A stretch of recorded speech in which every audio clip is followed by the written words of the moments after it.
جب کوئی چوری کرنے لگتا ہے، دیوار پھلانگتا ہے، اس کا دل دھڑکتا ہے۔ یہ اللہ تعالیٰ کی طرف سے وارننگ ہوتی ہے کہ تو غلط کام کرنے جا رہے ہیں۔ جب کوئی ڈاکہ مارنے لگتا ہے، ناکہ لگا کسی کو روکتا ہے، تو اس کا دل ڈرتا ہے کہ تو جرم کر رہا ہے۔ جب بدکاری کو کرنے لگتا ہے تو اس کا دل ڈولتا ہے کہ تم غلط کام کرنے جا رہے ہو۔ جب کوئی کسی کو قتل کرنے لگتا ہے تو جب وہ مقتول پہ حملہ آور ہوتا ہے تو دل ڈولتا ہے کہ تم غلط کر رہے ہو۔ حتیٰ کہ دیوار رکھتے ہوئے ہمسائے کے 2 انچ بھی دبانے لگے تو دل ڈولتا ہے کہ تم غلط کر رہے ہو۔ یہ جو تیز تیز دل دھڑکنے لگتا ہے گناہ کرتے ہوئے، تو یہ اللہ کی طرف سے اسے بتایا جا رہا ہوتا ہے کہ تم غلط کر رہے ہو۔ حضور سے پوچھا گیا کہ ایمان کیا ہے؟ فرمایا جب نیکی تجھے خوش کر دے اور گناہ تجھے دکھی کر دے فَأَنْتَ مُؤْمِن، تو تو مومن ہے۔ تو کسی کو پوچھنے کی بجائے اپنے اندر سے فتویٰ لیا جاتا ہے، اندر ہی بتاتا ہے کہ اچھائی کیا ہے، اندر ہی بتاتا ہے کہ برائی کیا ہے۔ اب وہ کس راہ پہ چلے گا؟ میرے حضور نے فرمایا جنت کا راستہ مشکل اور کٹھن ہے، اور جو جہنم کا راستہ ہے وہ آسان اور آراستہ ہے، شہوات سے سجا ہوا راستہ ہے۔ اب تمہیں پتہ ہے کہ انجام کیا ہے اور تمہیں اختیار دیا گیا ہے۔ بعض لوگ اختیار کو اللہ کی رضا سمجھ لیتے ہیں، تو یہ بات جانیے کہ اللہ کی رضا میں اور اس کی مشیت میں بڑا فرق ہے۔ بعض لوگوں کی رسی اللہ نے دراز کی ہوتی ہے تو لوگ کہتے ہیں اللہ راضی نہیں ہے تو ایسا کیوں ہے؟ یہ کون سی کہانی ہوئی؟ ظالم جابر لوگ تختوں پہ بیٹھ جاتے ہیں، مختلف حکومتیں سنبھال لیتے ہیں اور خلق خدا کی ناک میں دم کر دیتے ہیں، لوگ کہتے ہیں اللہ راضی نہیں ہے تو ایسا کیوں ہے؟ یہ کون سی بات ہوئی؟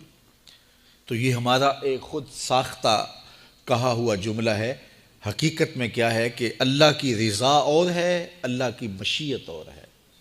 یہ اللہ نے ہاتھ دیے ہیں، اللہ کی رضا یہ ہے کہ ان ہاتھوں سے اچھے کام کیے جائیں۔ آنکھیں دی ہیں تو ان آنکھوں سے قرآن مجید کی تلاوت کی جائے، اللہ کی قدرت کی نشانیاں دیکھی جائیں۔ لیکن ان آنکھوں کو شہوات سے بھر دیا جائے، ان ہاتھوں کو ظلم سے بھر دیا جائے تو اللہ روکتا نہیں ہے۔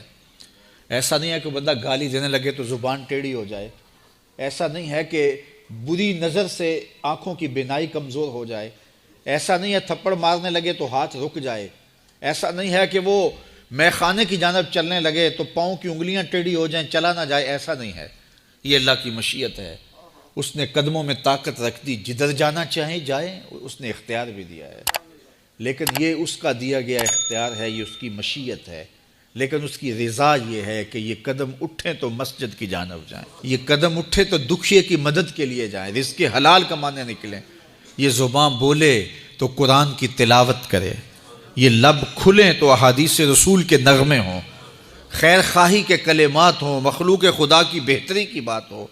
لیکن اگر کوئی گالی گلوچ دینے لگ جائے تو اس سے اللہ کی رضا نہیں۔ اللہ نے اعضاء بنا دیے اور اللہ نے انسان کو خیر و شر کی تمیز دے دی، اچھائی اور برائی کا پتہ دے دیا۔ اب اس کی مرضی ہے کہ وہ کدھر نکلتا ہے، کہ جو خواہشات کے سائے میں جیتی ہے، پروان چڑھتی ہے، بڑھتی ہے، وہ بہائم ہیں، اور ایک مخلوق وہ ہے کہ جن کی تسبیح، ذکر، سجدہ اور قیام ہی غذا ہے، اور یہ تیسری مخلوق حضرت انسان ہے کہ اب یہ اس دوراہے پہ کھڑی ہے، چاہے لڑک کے ادھر چلی جائے، چاہے پرواز کرے تو فرشتوں سے بھی آگے گزر جائے۔